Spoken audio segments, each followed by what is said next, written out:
Hello English encouragers, welcome back to my channel, and today we are going to learn about the figures of speech which is related to Julius Caesar. So today we are going to learn figures of speech used in Julius Caesar. First of all, we'll see an example of metaphor, right? So Brutus also employs a metaphor when he convinces himself that Caesar is an unhatched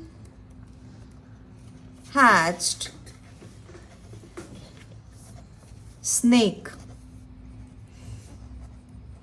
That means here he is comparing Caesar to be a snake. What is the quality of snake? It is usually termed to be a venomous animal, reptile, right? And then he says that he must be killed before it has a chance to strike. So here unhatched snake means the snake is in the eggs. Before it hatches, it should be killed. So this is example of metaphor, right? Now we will see example of simile.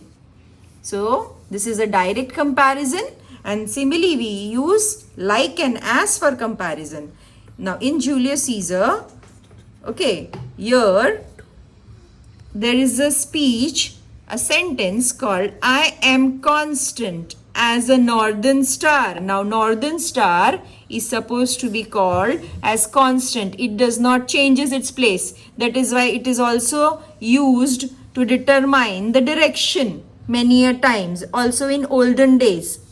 Hence, here he says I am constant as the northern star. Constant, right? Now here he is doing his comparison with the northern star, right? Then comes hyperbole. Do you know what is hyperbole?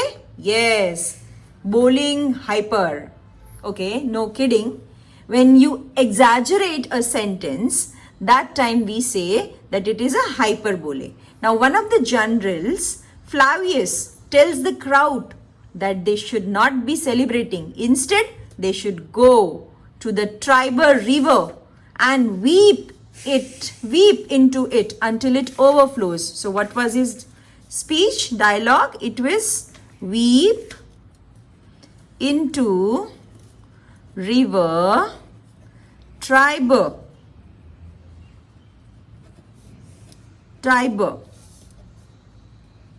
until it overflows. Now this is a hypothetical situation where it is not possible, hence it is an example of hyperbole. You can also term it as an imagery. So, a cobbler says, a trade, sir, that I hope I may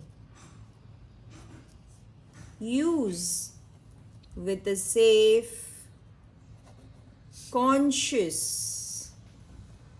I hope you know what is conscious. That's your inner self, which tells you what is right and wrong, which is indeed, sir, a mender. What is mender? The one who mends. Cobbler usually mends shoes, right? A mender of bad souls. Here, he actually meant souls, right? Shakespeare creates a pun between a cobbler, right, and souls. A cobbler fixes shoes and shoes have soul. cobbler uses the pun that he is a mender of damaged soles, which factually means that he repairs the soles of shoes, but also means that he mends the sole. The cobbler indicates his job of fixing sole. Here he states an opinion to one of the characters, Marulus, who has a poor humor and says that he might need to mend his bad soles. To know more about pun, you can go to the link to learn what is figures of speech that is called puns. It's about more of like homophone words with similar meaning, but they just don't mean the same.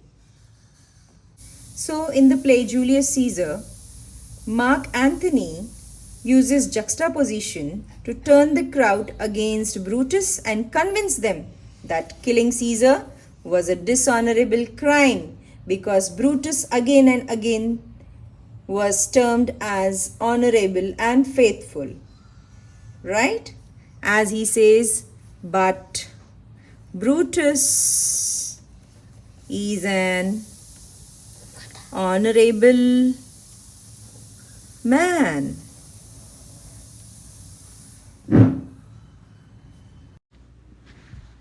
So I am going to end my video now as we have learned figures of speech. Do not forget to like, subscribe my channel, and bye for now.